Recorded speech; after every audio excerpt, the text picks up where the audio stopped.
Hello and welcome to Capital Online TV. I'm Mothani Wabero. Into the news making headlines. President Uhuru Kenyatta says Kenyans are free to protest the election outcome as long as they do so peacefully. Speaking from his Harambee House office where he met the Assumption of Office committee, President Kenyatta, however, cautioned against violence. President Kenyatta, who himself went about the business of governance, has once again encouraged Kenyans to go about their day-to-day activities without fear. President Kenyatta's assurance follows the opposition's calls for a work boycott and comes ahead of Raila Odinga's post-loss message to his supporters on the way forward. We are very grateful that Kenyans have said that the election is behind them. The majority have returned to work. We encourage that. We are still thankful to Kenyans for the peaceful manner in which they turned out during the election. And I continue to appeal to those who have, for one reason or another, rejected the outcome,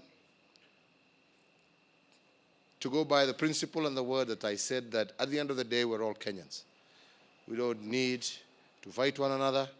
We don't need to destroy each other's property. We don't need to take life. As a government, we will not allow loss of life, destruction of property, and looting, because many, many millions of Kenyans also are desirous to go about their business as before. Kenyans have been urged to be wary of fake news spread on social media to cause fear and anxiety. Nairobi Police Boss Japheth Koome says detectives are already pursuing a city banker who posted a threatening message on Twitter. The police boss has also disputed Sunday's night's claims that there were attacks in Mathare slums, information that was being spread on social media with a motive of causing fear and, as a result, violence. Yes, propaganda. We are making arrests. I will tell you as we are talking, there is this our banker. He posted in the social media that I think he said he's going to buy a panga and do what. And there's our banker. We are looking for him. You go to court. And many more are going to court. You joke around with the social media, you are going utabeba msalaba wako wewe mwenyewe. And let's be careful. Some may be doing it innocently. I don't know whether you know the implication.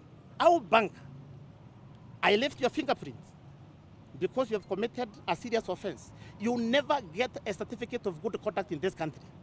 You cannot even run any business. You cannot even be a tout. Because to be a tout, you need a certificate of good conduct. That is the implication.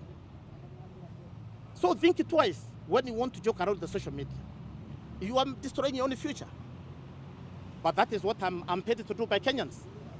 To get those who cause trouble and take you in jail, take you to committee. Na ufungwe maisha yako yote.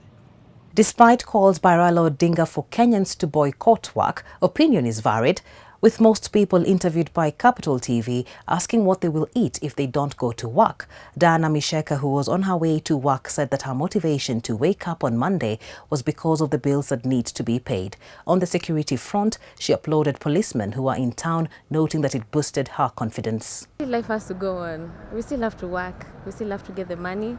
We still have to pay our bills. Yeah, despite the security, we still have our faith high. In fact, I've just walked and I've met a couple of security over there, and I feel like there's less tension, if I can say, as opposed to a few days ago. Meanwhile, clearing and forwarding agents have called upon Kenyans to rise above the election fever and return to work. William Ojonyo, chairman of Kenya International Freight and Warehousing Association, says the week-long limbo has led to huge losses in their sector because of non-movement of cargo from the port. We have duty to give service, having been licensed to give that service of handling cargo, paying taxes and delivering that cargo.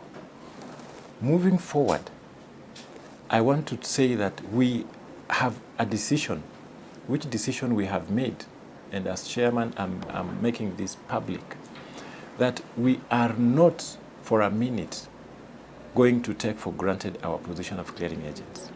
We want to facilitate trade. And finally, President Uhuru Kenyatta has extended a congratulatory message to the Kenyan team for their performance in the just concluded IAAF World Championships in London. The head of state has commended the team for bringing joy to Kenyans and flying the country's flag high. The team, which finished second overall, was the best placed African country with 11 medals. And I'd also like to take this opportunity to congratulate our fantastic team in London for the great pride and joy they have given many millions of Kenyans, coming second in the world.